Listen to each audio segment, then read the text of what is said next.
జగన్మోహన్ రెడ్డి గారి ఆస్తులు 1/1 ఈడీ అటాచ్మెంట్లోకి వెళ్ళిపోతూ ఉంది. గతంలో కూడా మనం ఈ కేసు 14 సంవత్సరాలు అవుతుంది జగన్మోహన్ రెడ్డి గారి కేసులకు సంబంధించి. గతంలో కూడా మనం చూస్తే 746 కోట్లు జగన్మోహన్ రెడ్డి గారి ఆస్తుల్ని అటాచ్ చేశారు. ఎందుకంటే అదంతా కూడా పిట్ ప్రోకో జరిగింది, మనీ లాండరింగ్ జరిగింది.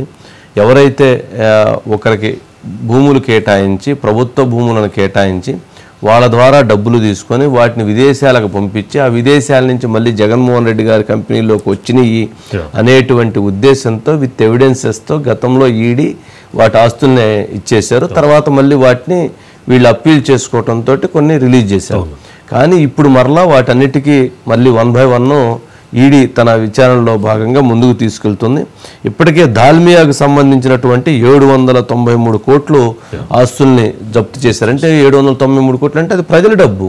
ప్రజల డబ్బుని వేరే రకంగా వాటిని వాళ్ళకి బెనిఫిట్ చేసి వాళ్ళ ద్వారా వీళ్ళు డబ్బులు తీసుకొని వీళ్ళు వాటిని లబ్ధి పొందారనేటువంటి ఉద్దేశంతో జనరల్గా ఆధారాలు లేకుండా చేయరు కదా. మనం గమనిస్తే చట్టంలో ఒక అంశానికి సంబంధించి ఒక శిక్ష పడటం కానీ, అదేవిధంగా ఒక పనిష్మెంట్ జరగటం కానీ, ఒక దీన్ని చేయడానికి ఎంత టైం పట్టిద్ది? 100 కేసుల్లో కనీసం 10% కూడా శిక్షలు పడవు. తప్పు చేసేయడం తెలిసినా కానీ శిక్షలు పడవు. కానీ ఈ కేసులో ఆస్తులు అటాచ్మెంట్ చేస్తున్నారనంటే ఎంత క్లియర్గా తప్పు దొరికితే చేస్తున్నారు. ప్రజలు గమనించాల్సింది ఏంటంటే 100లో 10% మాత్రం శిక్షలు పడతాయి, ఆస్తులు అటాచ్మెంట్ జరుగుతాయి, వాళ్ళు అన్యాయం చేశారని తెలుస్తారు. 90 కేసులు పక్కన పడేస్తారు తెలవక.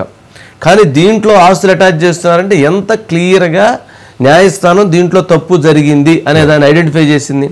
అందుకని ఆస్తులు అటాచ్మెంట్ అవుతూ ఉన్నాయి. జగన్మోహన్ రెడ్డి గారికి సంబంధించినటువంటి 27 కోట్ల రూపాయల షేర్లు కూడా ఆస్తులు జప్తయినాయి. అంటే ఆ కంపెనీలు కూడా చాలా విచిత్రంగా ఉంటాయి. చెప్పాలంటే ఒక గంట చెప్పాలి, గంట చెప్పాలి. అన్ని కంపెనీలు జగన్మోహన్ రెడ్డి గారు ఏ వ్యాపారాలు చేశారు, వాళ్ళ తాతగారు ఏ వ్యాపారాలు చేశారు, రాజశేఖర రెడ్డి గారు ఏ వ్యాపారాలు చేశారు, రాజకీయం చేశారు వాళ్ళు. అంతేగాని 100 కంపెనీలు పెట్టి 100 కంపెనీలో డబ్బులు వచ్చి ఎట్ట వస్తాయి ఒక్క రోజుకి వాళ్ళు ఉన్నటువంటి మీకు దగ్గర 2 కోట్ల రూపాయలు ఉంటే ఆ 2 కోట్లు ఉదయం అయ్యేటప్పటికి 2000 కోట్లు ఎట్లా అవుతాయి? ఏ రకంగా అవుతాయి? మీకు 2000 కోట్లు సంవత్సరం అయ్యేటప్పటికి 20,000 కోట్లు ఎట్లా అవుతాయి? సంవత్సరం దాటిన తర్వాత 20,000 కోట్లు 40,000 కోట్లు ఎట్లా అవుతాయి? సంవత్సరం ఎట్లా అవుతాయి? ఏ రకంగా అవుతాయి? అదేదో మంత్రం ఏదో చెప్తే ఆ మంత్రం, ఆ సూత్రం, ఆ బిజినెస్ ఫార్ములా మనం కూడా ఫాలో అవుతాం కదా. లేదంటే అన్యాయం అయితే దొరికిపోతాం. అంతే కదా సార్. అన్యాయం కాకుండా నిజంగా ఉంటే ప్రజలందరికీ చెప్పొచ్చుగా. జగన్మోహన్ రెడ్డి గారు రాష్ట్ర ప్రజలందరూ బాగుండాలి, పేదలు అభ్యున్నతి చెందాలనుకుంటే చెప్పొచ్చుగా. అందుకని 100% ఇది జరిగింది అనేది న్యాయస్థానం భావిస్తుంది. దీంట్లో భాగంగానే ఇప్పుడు జగన్మోహన్ రెడ్డి గారికి అధికారం పోయింది, ఆస్తులు కూడా ఈ అటాచ్మెంట్ అయితే ఆస్తులు కూడా పోతాయి.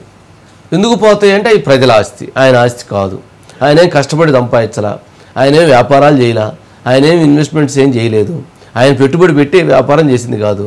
వేరే వాళ్ళకి ల్యాండ్ అలాట్మెంట్ చేసి ఆ డబ్బులు తీసుకొచ్చుకొని ఇటు పెట్టుకున్నారు కాబట్టి దాంట్లో డైరెక్ట్గా దొరికిపోయిన అంశం ఇదొకటి. ఈ దీంట్లో సరే ఇదేం జరిగిద్ది, ఎక్కడ దాకా పోయిద్ది అనేది మనం ఇప్పుడు చెప్పలేము.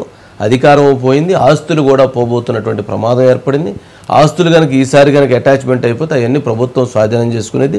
అందులో కంపెనీలు ఉంటాయి, లేదా పేపర్లు ఉంటాయి, లేదా ఇంకోటి ఉంటాయి. ఆ మిషనరీలు, ఆ ఎక్విప్మెంట్లు అవన్నీ ప్రజల సంపద అనేటువంటిది కనుక క్లారిటీ వస్తే అవన్నీ కూడా అటాచ్ అయ్యేటువంటి ప్రమాదం ఉంది.